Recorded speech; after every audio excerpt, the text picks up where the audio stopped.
Good old TF2, the game that's been around for nearly 2 decades and hasn't been updated for half of it. Is he telling the truth, chat? You know, I'm just in a chaotic mood. It's not one of mine, I promise. Tony Hawk. Tony Hawk! Nikola Tesla. How is that relevant? Why is Abraham Lincoln got a flamethrower? I'm confused! I think my brain broke. Wait, Australia. Who went to Australia? Who was that crazy? Saxton freaking Hale. Is a haunted eye socket? Is that true, or are you making a joke? Oh, fire him. I'm getting so much backlash. I understand why you drink now, Demo Man. The more you know. Known in popular FPS series for decades at this point. And during all this time, a story has been built that somehow makes sense in the end. So join me as It makes sense? Is he telling the truth, chat? I didn't yawn! Shut up, chat! I go over everything you need to know about this universe. Hi everybody, I'm here on a rooftop. You know, I'm just in a chaotic mood, pouring water and dropping loose change on pedestrians, blinding pilots with this magnifying glass, and if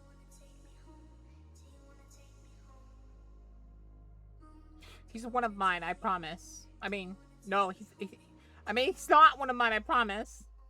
of course, who can forget about cutting ropes that are lifting grand pianos up multiple stories for some reason? So Team Fortress 2, TF2, whatever you want to call it, surprisingly coherent story. The best way to describe it is as chaotic, and you'll see that in about 30 seconds, I would say. So Team Fortress takes place on an alternate version of Earth with a few major differences. A majority of gameplay occurs in New Mexico, but before I'm actually able to explain why that is, first we gotta take a look at the centuries of history before any modern mercenaries fight each other. Let's start off between the 1500s to the 1800s. Many historical figures do about what they normally do, but they get a little bit wackier with it. Most US presidents in this story slept near gas leaks, and everyone else took a swig of the silly juice. Like, to give an idea, hats are a sign of wealth with a caste system, and real-world figures like William Prescott would shoot poor people to decrease the ratio of people without hats. Compared to some of the other stuff down the line, this is nothing. First up, let's say hello to Shakespeare-Cles, the strongest writer.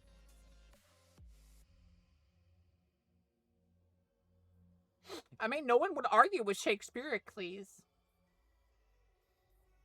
So he probably had a lot less arguments about his works. Who's ever lived. Not only was he a literary genius, but he was also just a regular genius, inventing the stage play, the rocket jumper, and America. His downfall comes when he invents the multiple story building, but not stairs. Up to this point, stairs never existed, and they won't for a very long time. So the only way folks would go up the stories was through rocket jumping, which is the process of jumping as you shoot a rocket from a rocket launcher, propelling yourself upwards. This becomes about as ordinary as skateboarding, where a lot of people know how to do it, but it's really scary when you get into it. So Tony Hawk will be the pioneer of rocket jumping. Then a 200-year gap happens where everything's Tony Hawk! I'm liking this so far. Hi, guys. roughly the same, but also not really. The Revolutionary War for America, the Boston Tea Party, all that stuff happens in America, but George Washington considers himself a failure for never being able to become invisible, and military officer Benedict Arnold commits the crime of refusing to eat soup offered to him. In 1788, a man named... How is that relevant? I'm confused! Nicholas Crowder is among the first people to leave Britain and head to Australia. Partway, though, he changes his mind and moves to the South Pole, then making a deal with a foreign mafia and taking over both poles, somehow gaining mythical powers, thus beginning the horrors of Old Nick, who, unlike Santa, abducts naughty children to make them cool weapons and hats that he would eventually sell in a get-rich-quick scheme. So he's like a three... I think my brain broke from that one.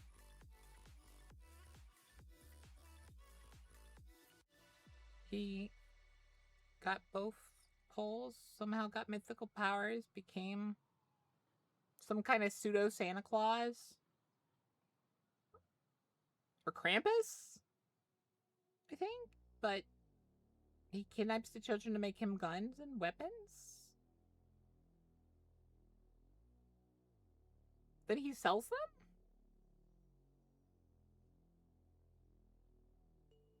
This feels like slavery with extra steps. Out of 10 Santa. Then in 1822, a businessman for a company called Manco named Zechariah Mann loses his wife when she gives birth to triplets. Now the first two he names Redmond and Blutarch, and they grow up to become stupid idiots who are dumb idiots. They're dumb and stupid, and their BMIs are higher than their IQ. Dum-dums.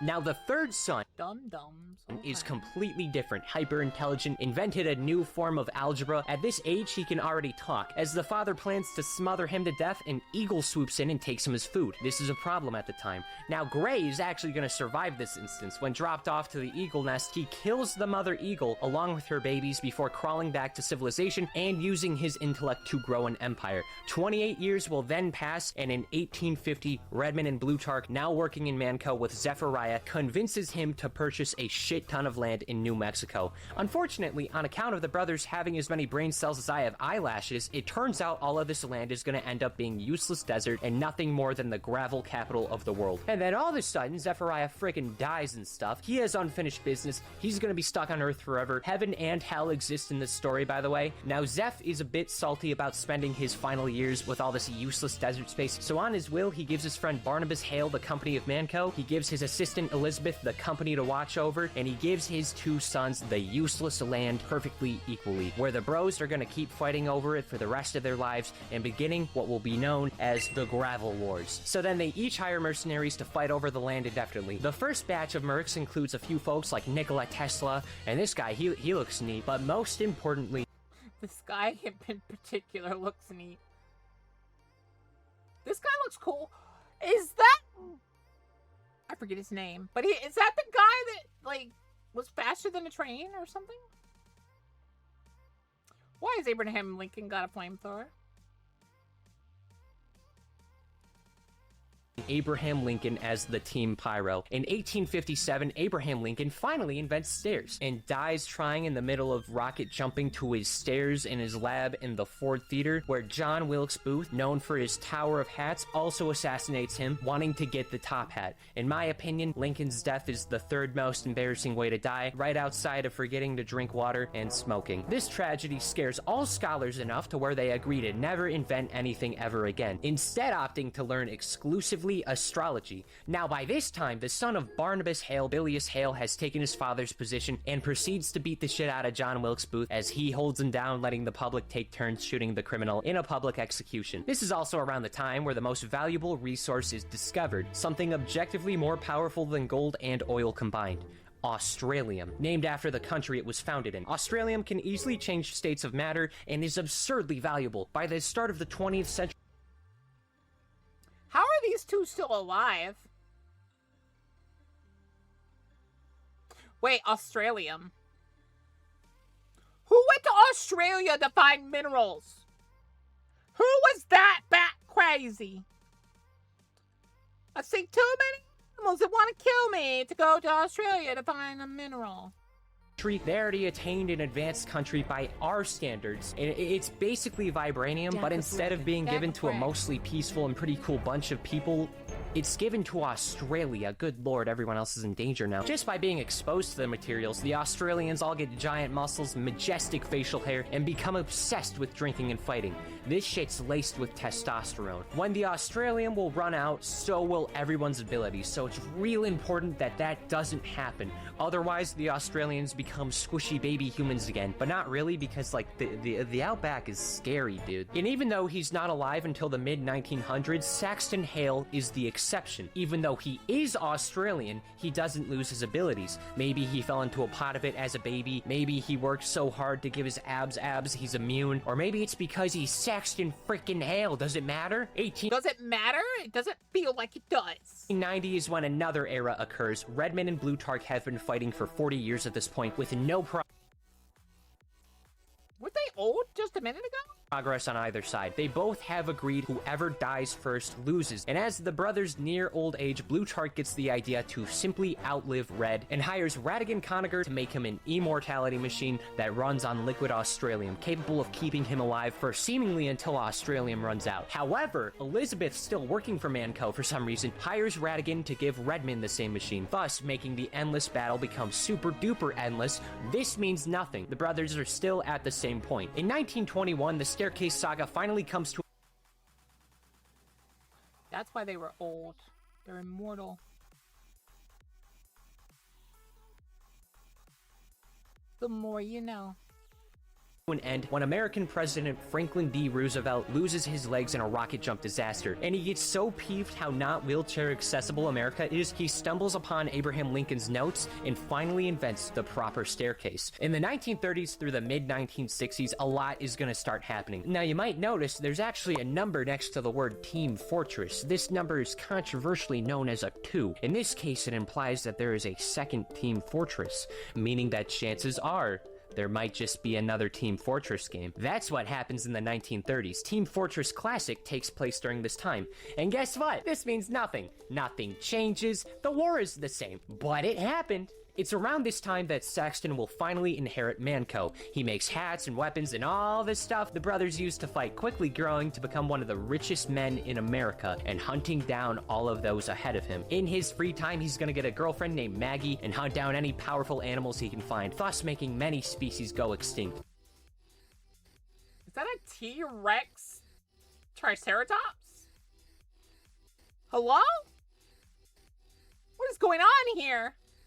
This creates a lifelong rivalry with his old teacher, Charles Darwin, the inventor of the zoo and the protector of all wildlife, who saves animals from Saxton's Australianness. In this period, so much happens. Mercenaries swap out or die or retire, and all of that. The fight's going, but there still is one more thing worth noting. It's unknown what actually happens to Elizabeth, but the mantle is given to her granddaughter, Helen, more commonly known as the administrator. She's gonna hire an assistant that goes by Miss Pauling, and just like her grandma, the administrator is pushing for perfect neutrality, preventing either side from knowing that it's rigged from the start, really prohibiting any sort of advancements. And you can also tell because she's wearing purple, and purple is between red and blue. It's now 1967, and we are finally at TF2, good old TF2, the game that's been around for nearly 2 decades and hasn't been updated for half of it. On one hand, these characters have a lot of complexity and things going on in their lives, but at the same time, they're doing exactly what the mercs have always been paid to do, fight for red or fight for blue. Also, Apple exists already? I mean, it's not the weirdest thing that can happen. I suppose that's okay.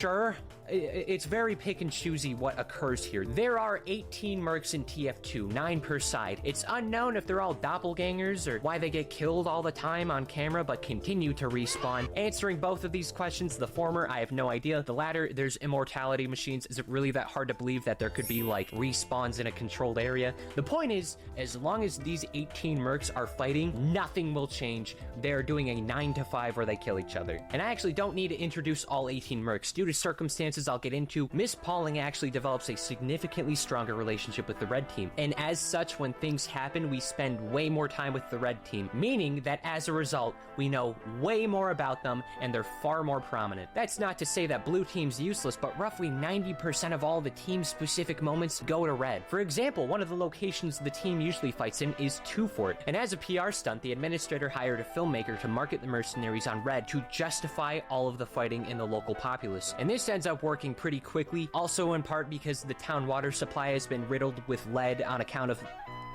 well, you know. Oh, by the way, the whole stunt leads to the film guy's death. It's used as a warning to keep everyone, like, not sharing their information. The administrator is not the type of boss who has casual Fridays. Like, to give an idea, Heavy and Pyro go to her firsthand and ask for weapons, and her first instinct is to blow everybody up. So let's start off with the more simple mercs and work our way up. Starting off with basically who's the master. I love how he said, let's start off with the simplest mercs, and he starts off with the big boy, the large tank, thug, brute, one of those words. Scott Man, the Heavy, a Russian man named I knew there was another word. Misha, whose family got sent to Siberia camp. I knew that.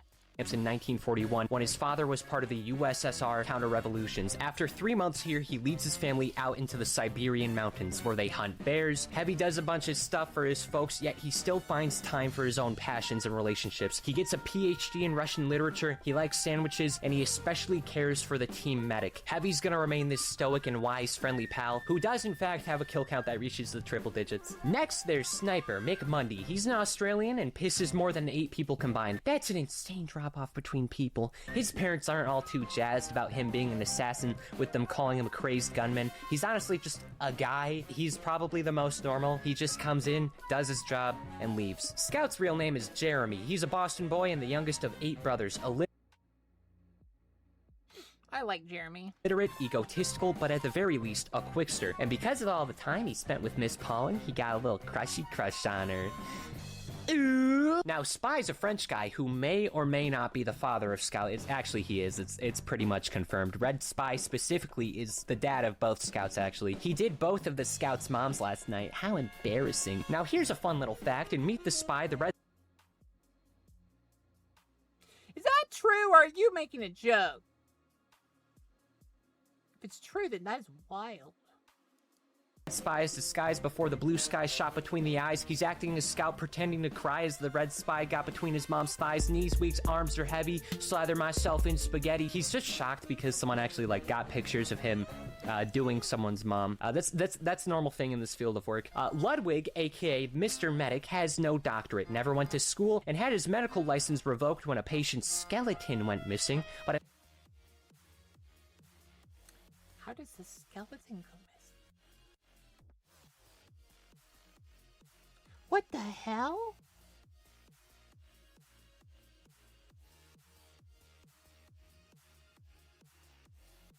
Oh, fire him! Oh, fire him! I don't want to know. at least he has a pigeon named Archimedes. In a room full of psychopaths, Medic shines upon them and will prioritize exclusively his own goals. I think the engineer is the most vague. Red and blue Engies are both related. Red Engie, Del Conacher, has 11 PhDs, has innovated the immortality machines, and out of everyone, I think he's the one not showing his cards, in part due to how powerful his knowledge is compared to everyone else, even Medic. Travis Finnegan de Groot, better known as Demoman, is a Scottish hyper-alcoholic cyclops. He's a Scottish, hyperallergenic, one-eyed...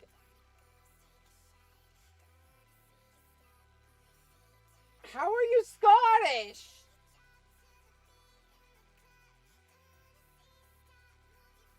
Did he, did his family move there? They must have moved there, very early. Before he was born, I guess? That would make him Scottish if he was born there.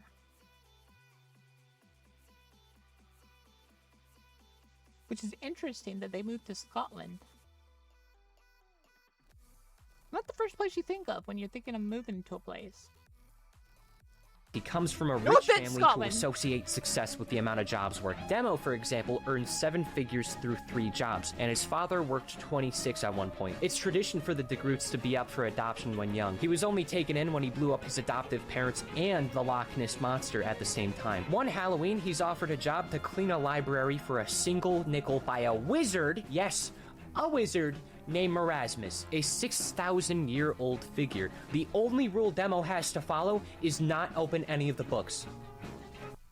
So Demo opens the book, and now he has a haunted eye socket. Whatever, dude. Holy hot dogs, what the frick frack snick snack do I say about Soldier? He has a haunted eye socket? Master of war, master of rocket jumping, drinks so much lead water, Flint, Michigan would have a drought. He's a lawyer, a patriot, and probably sleeps in a running washing machine. He wanted to fight in World War II, got rejected by every military branch, went to Poland himself, and went on a massive rampage until he heard about the war ending in 1949. Reminder, World War II ends in 1945. He very likely removed a small country's worth of men from the population. And then there's Pyro. I don't know.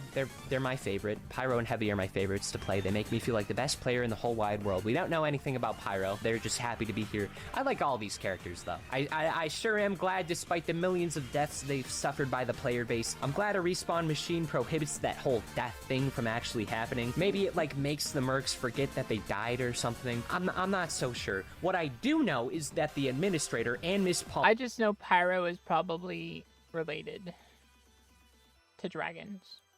do not want either side being friendly with each other, nor do they want progress on Red or Blue's end. Again, they wear purple. Like at one point, Red Demo and Blue Soldier become best friends and seemingly are gonna refuse to kill each other and maybe talk about their jobs and maybe even talk about their contracts. The possibility of this alone makes the administrator force upon them a friendship divorce. But Saxton, on the other hand, he's the cool boss in the office. His office desk is a grill. That's badass. Saxton invented the internet and buys all of Europe. He found the Yeti species, captured them, and then built a Yeti park exclusively to hunt the Yetis. And then when the Yetis go extinct, he makes that a battlefield. I mean, what do I say? He's Saxton Hale. For 4 to 6 years, the gravel wars will happen with these teams. A lot is gonna happen, and even though they have an objective chronological order of events, it hardly matters. Plus, I forgot to write down the order, so I'm just gonna go in whatever feels right. Outside of the Meet the Team videos, the mercenaries do a couple of things to appease the public. One Christmas, the Blue Scout pile drives an old lady or something, and when they're on trial, the Blue Soldier causes so much of a ruckus that both of them end up in Elf and Mall Santa respectively. And just to be safe, Blue Spy comes with them. While giving a little boy a haircut, old Nick returns. So, this is the guy that's got like the superpowers for owning the North and South Pole, right? Why is he wearing a skull? Why has it got a red nose? You know what? Doesn't matter. Let's go on.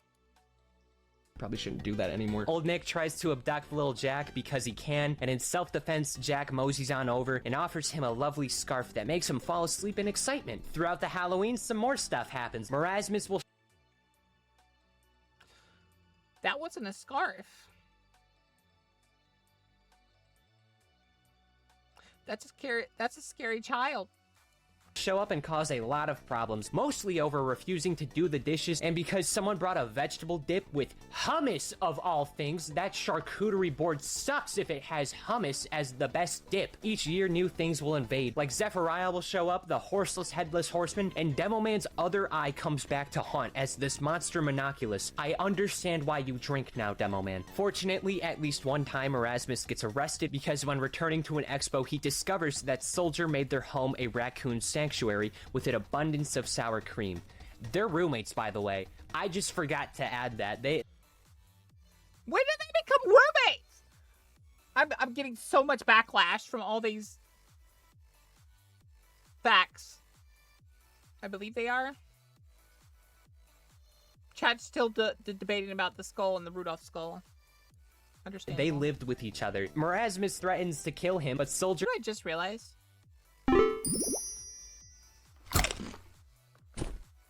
We were on this screen the whole time.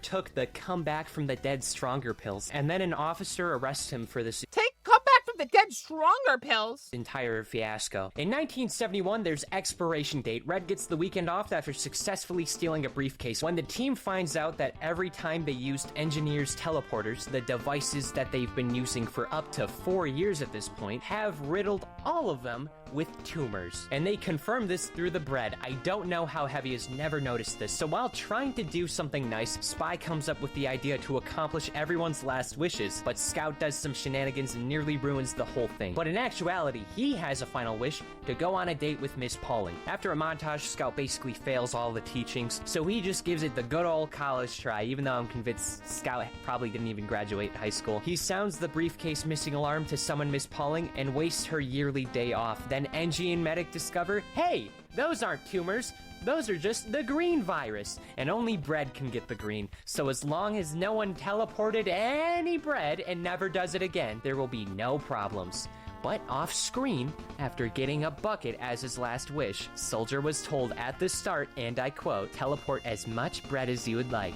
So for the past 70 straight hours, Soldier has just been teleporting bread. So the bread just becomes a giant monster for over 4 years. This monster was roaming around Europe. I don't even want to think about what he...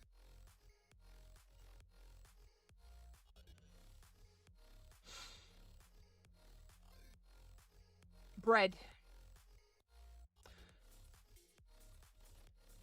Bread is cruel. So it's war. he's done if the military rejected him in every branch. Fighting happens, bing bong, blah, blah, blah, explosion, death. Also, every game of TF2 is canon. You can't prove otherwise. And then it happens. Redman and Blutarch rent the Alamo and propose a truce. It turns out Gray was the one to call him there, taking out his brothers once and for all in one fell swoop, and the Gravel Wars are over with no more paychecks and with both teams' bosses out of the picture. All mercenaries are about to go home and pack up and leave, but then Miss Pauling reveals, oh wait, guys, Saxon got a new job for you, just go beat up the machines. Throwing everyone back into work to protect Manco facilities from Grayman and his machines. And they're only getting paid because robots run on money somehow. I feel like regular paper would be easier, but hey, that's fine. Heavy like sand. The robots run on money? That feels like a massive a massive waste. Why not just regular paper?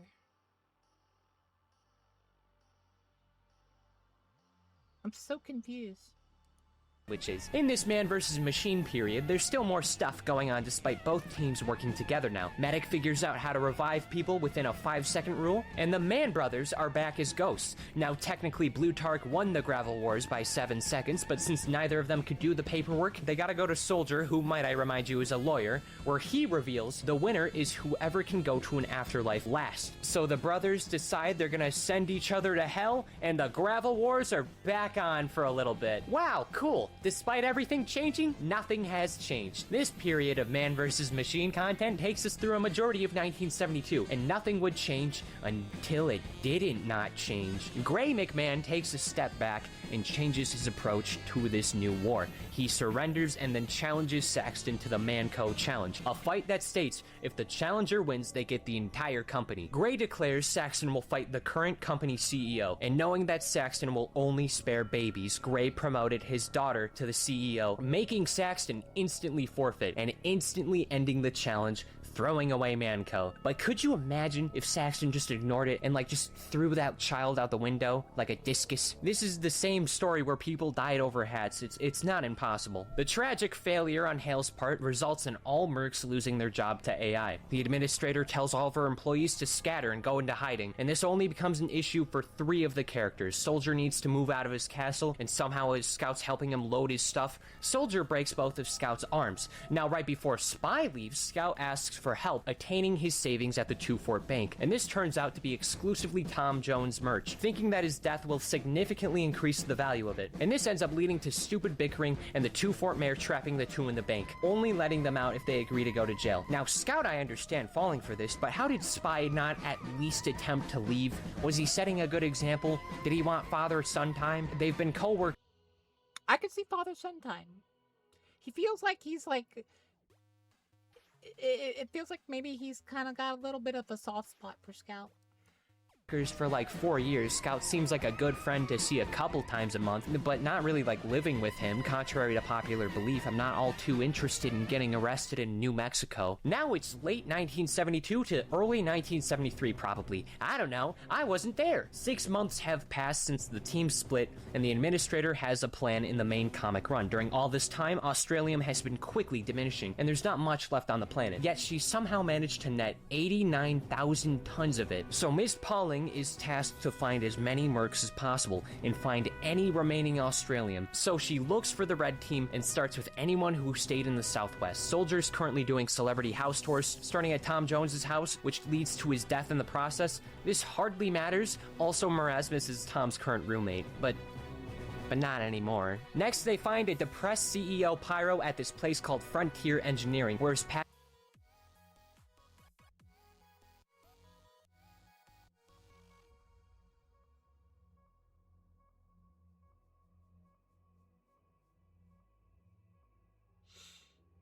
This makes me happy. This right here. This is incredibly amazing.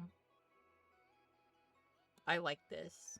passion for arson is reignited by his pals. And Demo, he's just a sad guy. He just jumps back in pretty instantly. Next up, Spy and Scout still in jail. Miss Pauling and Pyro go to burn books as Gray's on their trail, using all the resources and his own immortality machine to stop them, while Demo and Soldier go to court trying to free their big old buds.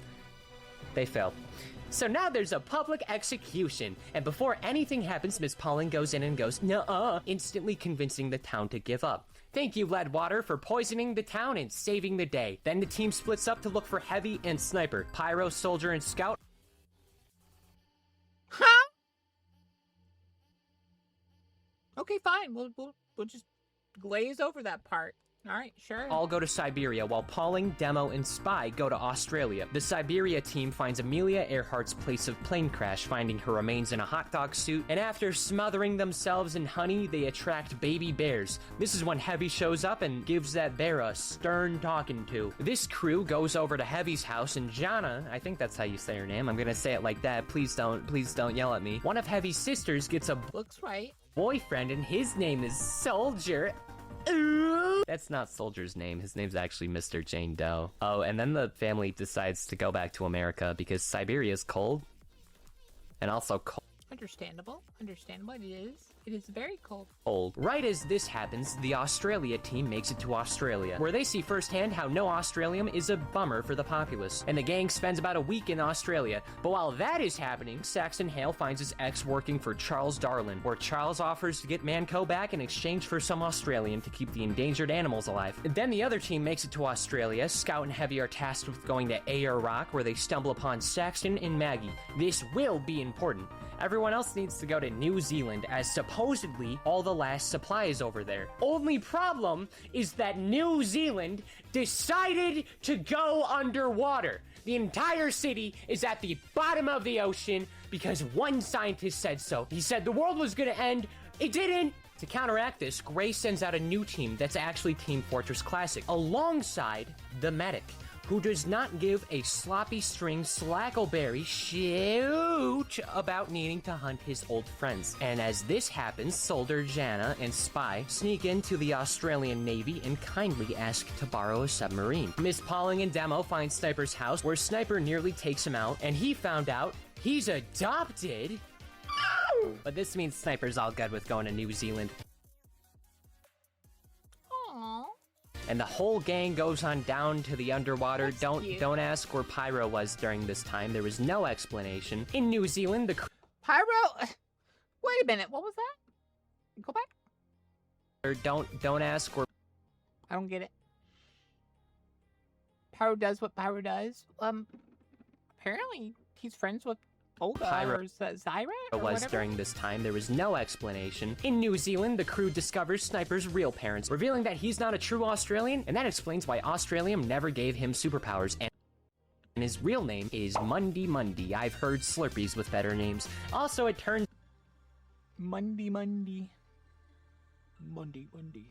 out Sniper's parents also they're kind of dicks. His dad wasted all the Australium to paint test rockets to space, while his mom takes the last one. And to rub like 14 pounds of salt into Sniper's big old flesh wound, his dad steals the submarine, never to be seen again, and then the classic mercenaries shoot Sniper, killing him instantly. When the Classic team returns with the Red team, Gray decides to do a final Manco facility invasion where he gets the administrator's remaining Australium, until Classic Heavy thinks to himself, hey, I want to be immortal. Why am I making this shriveled raisin man immortal? So he rips out Gray's immortality machine, leaving him to perish and taking him out of the story as Gray's machines are about to do their invasion. Soldier and Jana are being interrogated by Classic Pyro until Jana removes her hand to blow up Classic Pyro. Pauling and Removes her hand?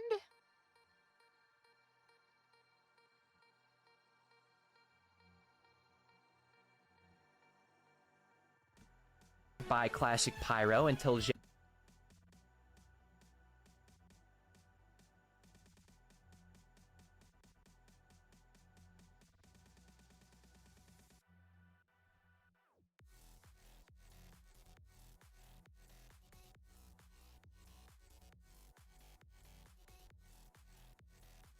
She cut her arm off. guess. Jana removes her hand to blow up Classic Pyro. Pauling and Spire about to take some cyanide until Heavy and Scout show up. Woohoo!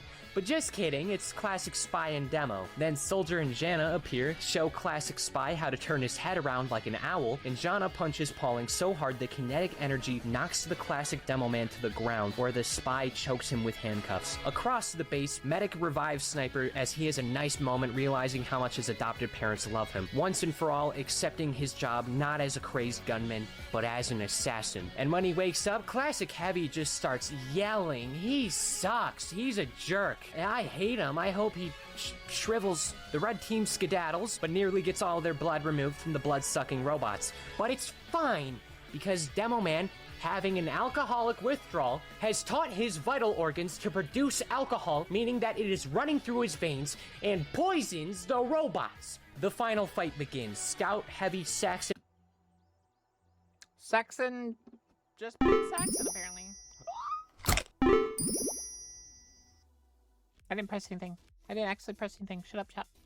and Maggie land from a plane with the team weapons. Pyro melts Classic Scout and Classic Soldier. Spy and Sniper get Classic NG and Classic Sniper. And on their way back, they stumble onto a near-death Scout. Spy disguises himself as Tom Jones and announces how proud he is of his son going down this path, and Scout goes out smiling, finally knowing once and for all his father was Tom Jones, but actually Spy. So Scout's dead? Doesn't die, by the way. This is TF2. The good guys live forever. In heaven, God and Scout are home dogs. They have foosball tables. They send Tom Jones to super heaven, and Scout gets to revive himself. Back on the battlefield, all the fighting is fighting.